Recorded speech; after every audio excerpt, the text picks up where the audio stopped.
from the Jeannie Hayes Virtual Studio, this is Marquette Now. Good evening, I'm Rakaya Hedge. And I'm Isabel Tussel. Welcome to Marquette Now. It was a scary moment as a bullet entered the 8th floor window of the Commons on Sunday night. MUPD says the shooting was random and didn't target Wells Tower. Reporter Vanessa Rivera has the story. The bullet that shot through the Commons came from near this intersection of 17th Street and Highland Avenue. It happened right by Highland Community School, but Marquette's campus felt the effects of the shooting. One particular student was in the study room when the bullet shot through the window. And then out of nowhere, I just hear a big crack and I see the window, and then I saw the bullet hole, so I realized it was a gunshot. And so right away I hit the floor. The person that was in there with me ran out right away, he booked it, but I stayed on the floor. And then there were actually people in the lounge, so they were on the floor too. And I was just unsure of what happened. I knew it was a gunshot, but I didn't really know where it came from. And so basically I just was on the floor for like 5 minutes, and then when I thought it was clear, I just crawled out, and then the cops came, and yeah. The walk from the intersection to the Commons is about a 6-minute walk. The bullet traveled a far distance. 2 cars were shooting at each other half a mile away, and then it just happened to be a stray bullet, which is crazy because what are the odds of that? I'm Vanessa Rivera, Marquette Wire News. Following the event, MUPD is reaching out to students to reassure them about safety on campus. Reporter Natalie St. Ange joins us live from Newsroom with details. Natalie? Thanks, Isabel and Rakaya. In response to Sunday's shooting, the Marquette University Police Department sent an email Monday to university community members. Chief Edith Hudson said campus safety is paramount to the department. Hudson announced that Safety Task Force is forming to review best practices. Members of the task force include Chief Edith Hudson, students, faculty, staff, and parents. MUPD is also hiring a data analysis to identify high-activity areas for officers to patrol. The department said it will be collaborating with Milwaukee Police and the District Attorney's Office to talk about gun violence. MUPD issues safety alerts when incidents pose an active threat to campus. On Sunday, the first safety alert came about 40 minutes after the incident happened. Isabel and Rakaya, back to you. Thanks, Natalie. Former Business Administration Dean Joseph Daniels was laid to rest on Monday. Daniels was killed last week when he was hit by a car while crossing Wisconsin Avenue. Reporter Kaylee Starrell covered the funeral. Daniels passed away last Tuesday when a car struck him while crossing the intersection of 10th Street and Wisconsin Avenue. Hundreds of mourners filled the Church of the Jesu to celebrate his life and accomplishments.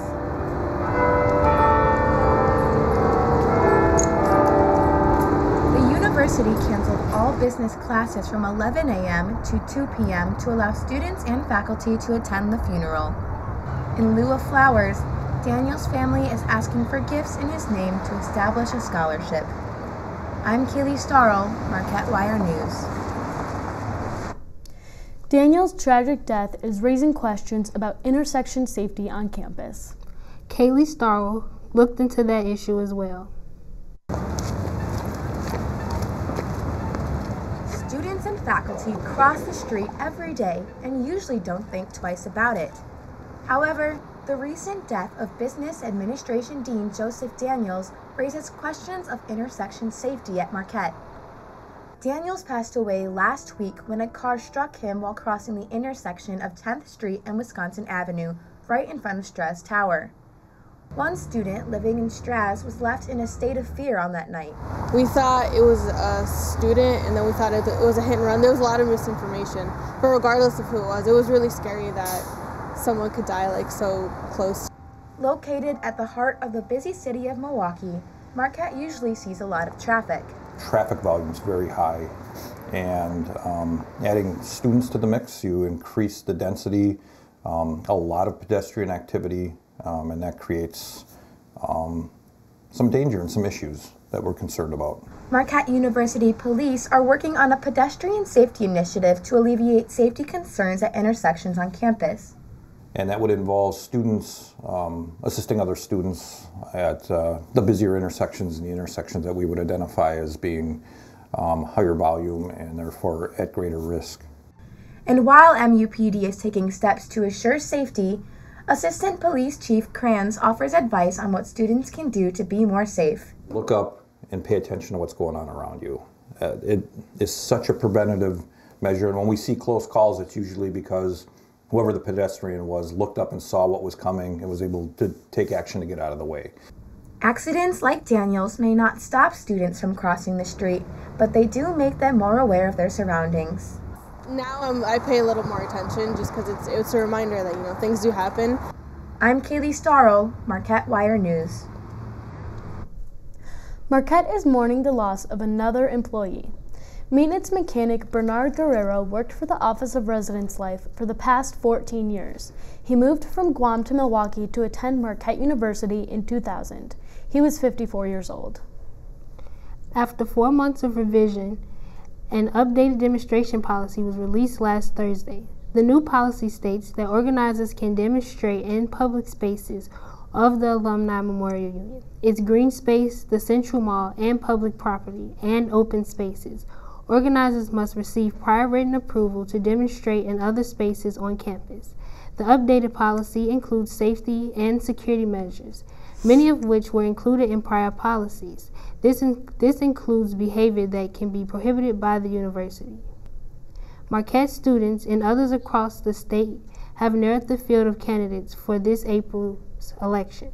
The MU was one of many voting locations Wisconsin's primary yesterday. Among other things, voters narrowed the field in the Wisconsin Supreme Court race, which featured law school professor Ed Fallon as a candidate. He finished third, so he did not advance to the general election. Voters also chose 2 candidates for Milwaukee mayor, county executive, and a few aldermanic districts. This year's annual Neiman Symposium featured an alumna of Marquette. Jackie Banashinsky is an award-winning journalist who has taken her career to all 7 continents. She gave her lecture in the AMU ballrooms yesterday evening. She spoke on the career of a journalist and the way that bias plays into the role. Banashinsky has many awards, including a Pulitzer Prize for her story, AIDS in the Heartland. There are some sports that you can play for the rest of your life, but you probably wouldn't think this sport is one of them. We'll explain when we come back. Welcome back to Marquette Now. My name is Isabel Tussel. And I'm Rakaya Hatch. They say there are some sports you can play until you're way up there in age. Hockey normally isn't one of them. But that's not the case in Eagle River, Wisconsin. MUTV alum Andrew Goldstein has the story and segment we call Alum Corner. I'm 73. I'm 65. I turned 80 this past January. You can see the NHL in person 3 times per week at the Eagle River Hockey Dome. That stands for the Noontime Hockey League around these parts. Everybody's happy. Just now, 2 of the guys said to me, this is the greatest exercise in the world, and it's fun. Jim Patton is 80 years old. He's been skating on this ice for most of his life. I was going to quit when I was 40. I was going to quit when I was 50, and one thing just led to another. And of course, once you get to be 80 now, you have to finish out the decade. The league is now a haven for players like Patton. Nice poke check. Those who are 50 and over that just want to lace up the skates. And I doubt very seriously if there's another place, a small community like this, that has the caliber of facility that we have that is so accessible. It's an opportunity that isn't available everywhere.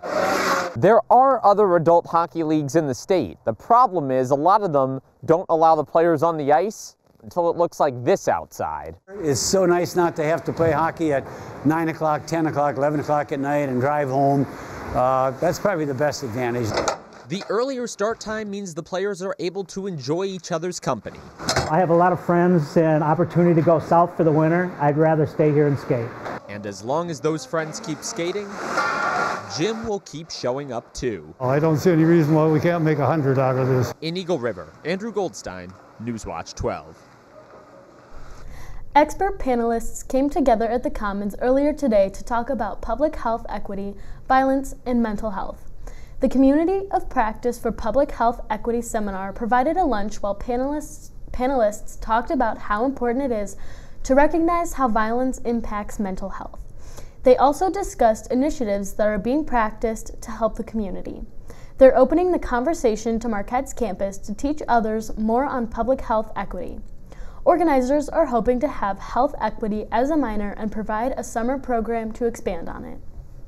D2L is more accessible on your phone than you may realize. Brightspace Post gives all your courses at the tip of your finger. Dropbox assignments are spread out in an organized calendar. It also notifies you when things like class material or other content are posted. The app is available on the App Store and Google Play. The Marquette String Orchestra performed its annual winter concert last Sunday at Varsity Theater. If you didn't have a chance to watch, the Wind Ensemble will be performing there this Sunday at 2 p.m. There will be a feature from soloist John Beck playing a world premiere piece by British composer Peter Meakin. Admittance is free for the community. And you still have a chance to see the award-winning musical, The Theory of Relativity. The show debuted this past weekend and is showing Thursday through Sunday at the Hellfair Theater. The musical celebrates the shared human communication of heartache and dreams through a collection of songs and monologues. You can buy tickets online through ShowClicks or at Hellfair Theater. The Black Student Council is celebrating Black History Month with a fashion show called Remember the Times. Sunday evening in the AMU, Xavier Jackson watched his creation come to life. The show honored golden eras in African American fashion. Jackson hinted that we might see more to come next year. So at the end of the show, I had the models, like, they had a piece of paper, well, a poster that said Black to the Future, and then they had to be continued. So what that alluded to is next year they're setting it up, because we only ended at 1990s, but that's not the way to end it, you know. Following the fashion show, the True Black History Museum made a visit to the AMU. This traveling museum hosts a collection of rare and authentic artifacts dating back to the 1700s up until the 21st century.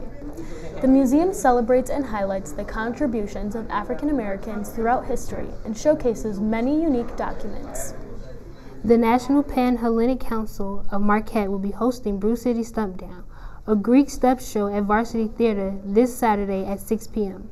Pre-sale tickets can be found on Eventbrite for $20 or $25 at the door. After the step show, there will be food and music at the Potawatomi Hotel. It will be $10 to attend. The weather this week has been crazy, hasn't it? Yes, it has, and we have Charlie Waitkiss over here to tell us about this week's upcoming weather. It sure has been really crazy. Crazy as in cold, and cold as in really cold. How cold, you may ask? Well, currently it's 16 degrees, but it feels like 8, and we'll get to that in a second. Humidity around 35%, and our precipitation chance of 0, which is going to make tonight really unslippery, which is a welcome change. Our winds coming out of the northwest at around 12 miles an hour, which explains our wind chill. Going out to our state overnight temps, up there in Superior, it's going to get really chilly tonight. We got -7 up in Superior, -8 in Minocqua, -9 in Eau Claire, -4 in Green Bay, and down here in Milwaukee, the only positive number on this entire board at 4 degrees. For tomorrow's highs in the state, we got 20 up in Superior, Wausau, we're looking at 15 degrees, Madison, 17 degrees, as well as 17 degrees in Milwaukee. Tonight, we're looking at partly cloudy skies, our lows at 4 degrees, and with our wind chill at -6, humidity at 65%, chance of precipitation at around 10%, so it's going to be pretty unslick as well, and our winds explaining for our wind chill at the northwest at around 10 to 15 miles per hour. Tomorrow, it's looking pretty sunny at 17 degrees, so it's going to be a little more balmy than it is tonight. Wind chill around 5 degrees. Our humidity is at 57%. Chance of precipitation staying there at 10%. And our winds coming out of the northwest, same as always, at 10-15 miles per hour. Our extended forecast, looking forward ahead to Friday, 32 degrees for our high and 24 for our low, nice and sunny. Sunday, partly cloudy, 42 degrees for our high and 30 for our low. Looking really warm going into next week. And for Tuesday, looking for cloudy skies, 37 degrees for our high and 30 for our low. That's it for the Weather Train today. Stay tuned for sports with Jackson Gross after the break. Welcome back to Marquette Now. I'm Jackson Gross with your Marquette Sports Update. Men's basketball is coming off a rough loss last night to number 15 Creighton. Jack Phillips recaps the action from the top 20 matchup at Pfizer Forum. Home court advantage does not apply in Big East play, as the number 15 ranked Creighton Blue Jays handed the number 19 ranked Marquette men's basketball team its second straight loss. They got a couple wide open threes after we made a basket. You know, that just can't happen. I mean, especially when you spend a week talking about not allowing that to happen. But again, it's hard to simulate how fast they push the ball. I mean, they're probably the hottest team in our league right now. You know, they're really playing well, and they outplayed us today. In the second matchup of the season, the Golden Eagles' revenge attempt falls just short, losing 73-65 in Milwaukee. And despite senior guard Marcus Howard's constant attempts to fuel his team's offense, one Blue Jay has other plans. We've done a good job in both games of trying to make Marcus work without putting him on the free throw line, and that's been a big key. But Tyshawn Alexander is a really, really good defender, and if you go back and you look who he's guarded and what they've done in comparison to what they've done on the season, their averages, he's been the best defender from a effective field goal percentage in our league, and it's not even close. It may be a tough loss, but another chance for revenge awaits as Marquette travels to Providence for a battle with the Friars. And the squad's mentality is the same as every other game. The move's next play. You know, we have a big game coming up against Providence. It was a great opponent. I think they're coming off a big-time win last time I checked. So our mood is we're on to Providence. You know, we got to get back to the drawing board. You know, we have a lot of opportunity to get better going into this game and just going into the postseason as well, you know. So our goal is to get better every day, you know, and obviously we have that mentality where, you know, next play, you know, we're looking forward to Saturday. Reporting alongside Shane Hogan from Pfizer Forum, Jack Phillips, Marquette Wire Sports. Marquette is now 17-8 overall and 7-6 in Big East play. The Golden Eagles look to snap their 2 games losing streak at Providence at Saturday on 11 a.m. Women's basketball sits at second place in the Big East standings after big wins over Xavier on Friday and Butler on Sunday. Shane Hogan describes the Play for K game vibe from the Al McGuire Center. Towards the end of a long season, sometimes you need a little extra inspiration to keep going. And that's exactly what the Marquette women's basketball team got on Sunday on Play for K Day. Yeah, it's a special day, not only women's basketball, but, you know, just specific to our team. Last night we had a dinner to honor some of the cancer survivors and got to hear their story. And, you know, this is the time of year where everybody's a little banged up, everybody's a little tired, and it gave us some great perspective of just these women who are absolute warriors and have just so much positive energy. And we talked a lot about that with the message going into today's game. The team handed out pink shirts to fans and wore warm-ups with a simple yet powerful message: power of one. And while playing with that message in mind, it took more than one to beat a very good Butler team 76-54. 5 players scored in double figures, creating a lot of problems for Butler. And Coach Duffy likes what she saw from her team's offense. To have our team show up the way we did in the first quarter, I thought was tremendous, and we were able to just kind of sustain that energy throughout the game. And as you see with the stat line, 5 people in double figures is a pretty good day. The last time these two teams met, Butler squeaked away with a 6-point win, and first-year forward Cameron Taylor was happy to get some revenge.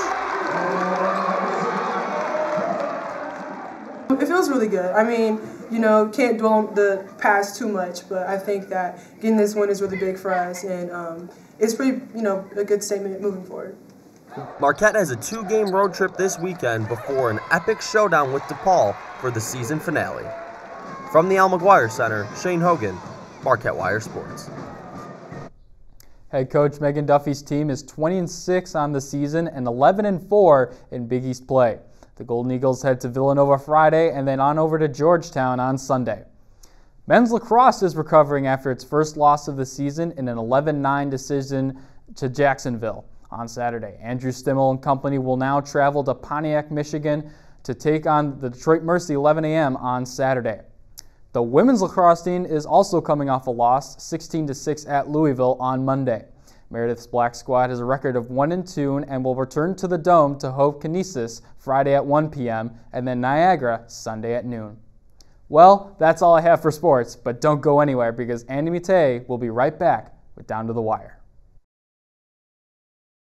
Welcome back to Marquette Now. I'm Rakaya Hatch. And I'm Isabel Tussel. We're back with another episode of Down to the Wire with Annie Matei.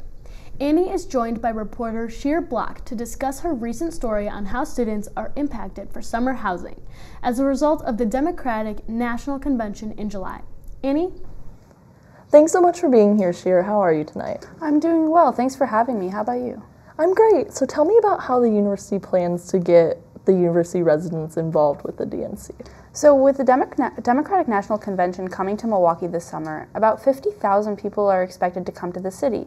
So in an effort to be a part of a good host community for visitors to Milwaukee, Marquette is going to, through conference services, rent out the extra dorms and Marquette apartments to visitors to the DNC, including the reporters and the nominees and the delegates at the DNC. So as always, X-Team Tower is going to be reserved for students here through the Freshman Frontier program or taking summer classes at Marquette, but students can reserve housing through Marquette University apartments. So how will this impact people's experiences with summer housing? So because so many people are going to be here, the Office of Residence Life asked students to notify them by January if they were planning on staying in Milwaukee over the summer. However, there have been some student reports of difficulty in finding housing over the summer because so many people are coming to to Milwaukee this summer, and because the deadline for that was January. What concerns have the students expressed? So primarily, besides finding housing in the first place, a lot of students are worried about safety in the city and accessibility to campus. So Marquette University officials have said that students should carry their Marquette University ID with them at all times because there's going to be so much traffic here, and because of the security perimeter that's going to be set up, because the DNC is going to be right here in Milwaukee and a lot of it is going to be at Fiserv Forum. So with the security concerns, a lot of students are worried about safety because such a political convention is sure to attract people on both sides of the aisle, maybe holding some extreme views, and some students' parents are even worried for them staying here this summer. And then how has the university responded to these concerns? So the university has said that housing shouldn't be much of an issue. Students who are still searching for housing can find it at the MARC. However, students who haven't done so already, or who have already secured housing, please make sure to have your MUID with you this summer. And then what was the process of reporting this story? So for reporting this story, I started talking to the Office of Residence Life and then also some students that are staying here in Milwaukee this summer. Thank you so much for being here, Sheer. That's all we have time for. Back to you, Isabel and Rakaya. Thanks, Annie. That's all we have time for tonight, but tune in next week for more Marquette news. I'm Isabel Tussel. And I'm Rakaya Hatch. Good night, Marquette.